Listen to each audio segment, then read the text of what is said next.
আজকে সম্মেলন কেন? আমরা পিআর সিস্টেমে নির্বাচন চাই, সংখ্যানুপাতিক হারে নির্বাচন চাই। বিএনপি কেন মানছে না? বিএনপি তো দাবি করেছে আমরা জাতীয় সরকার গঠন করব, এটা বিএনপির দাবি। আর জাতীয় সরকার গঠন করার জন্য সবচেয়ে ভালো পদ্ধতি পিআর সিস্টেম নির্বাচন। জাতীয় সরকার সর্বদলের অংশগ্রহণমূলক সরকার, আর সর্বদলের অংশমূলক সরকার গঠন হতে পারে একমাত্র পিআর সিস্টেম নির্বাচনের ভিত্তিতেই। তাহলে কেন বিএনপি মানছে না? কারণটা কি আমাদের বুঝি না? অবশ্যই বিএনপিকেও পিআর সিস্টেমে নির্বাচন মানা উচিত। সংস্কার চাই। বিএনপি বলছে আমরা সরকার গঠন করে ক্ষমতায় গিয়ে সংস্কার করব। প্রথম প্রশ্ন হলো এই, আগামীতে বিএনপি ক্ষমতায় যাবেন, এই গ্যারান্টি আপনি কে দিয়েছে? আপনি কিভাবে ভেবেছেন যারা 91 থেকে 96 পর্যন্ত ফেল করার কারণে 96 ক্ষমতা আসতে পারে নাই, আবার 2001 থেকে 2005 পর্যন্ত দেশ চালাবার কারণে 2008-এও তারা ক্ষমতা আসতে পারে নাই। 2001-এ বিএনপি ইশতেহার ঘোষণা করেছিল, সেই ইশতেহারের মধ্যে 10%ও বিএনপি বাস্তবায়ন করতে পারে নাই। এমনকি 2001-এ বিএনপির ইশতেহারের 1 নম্বর শর্ত তারা পালন করতে পারে নাই। আমি বিশ্বাস করি আগামীতে ক্ষমতায় কে যাবে না না যাবে আমি জানি না, কিন্তু বাংলাদেশের জনগণ কোন দুর্নীতিবাজ, চাঁদাবাজ, দখলবাজ, খুনিদেরকে আর ক্ষমতায় নিবে না। বাংলাদেশের জনগণ রক্ত দিয়েছে, জীবন দিয়েছে বাংলাদেশে চাঁদাবাজি করার জন্য নয়, খুন করার জন্য নয়, দেশকে দখল করার জন্য নয়, দুর্নীতি করার জন্য মানুষ রক্ত দেয়, জীবন দেয়।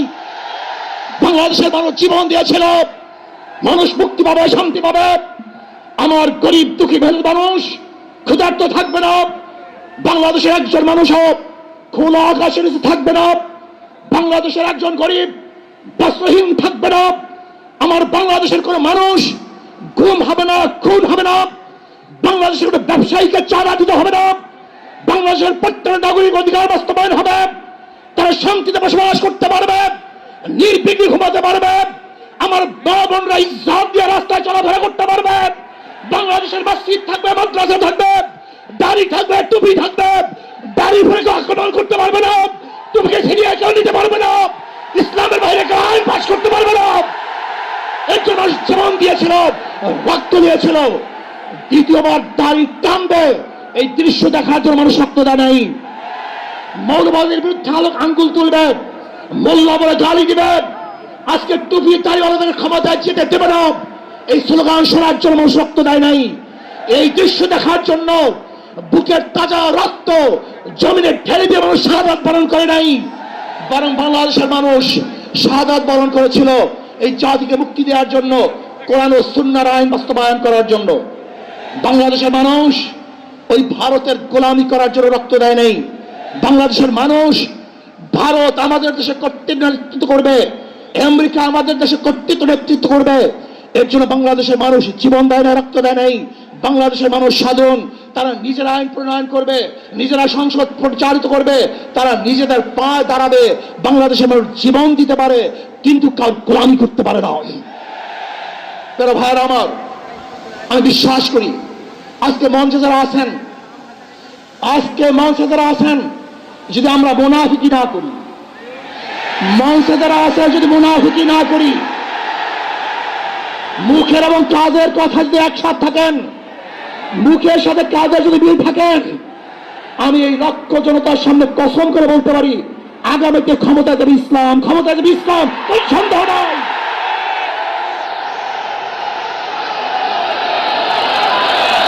কিন্তু খবরদার যদি মুনাফিকি করি, তাহলে এদেশের মানুষ সচেতন হয়েছে, এদেশের মানুষ সব জ্ঞানী হয়ে গেছে।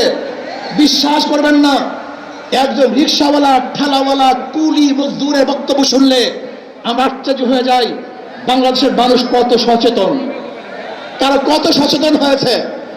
যদি আমরা মুনাফিকি না করি, যদি আমরা ঐক্যবদ্ধ থাকি, বাংলাদেশে একটা বাক্স ইসলামের নামে দিতে পারি।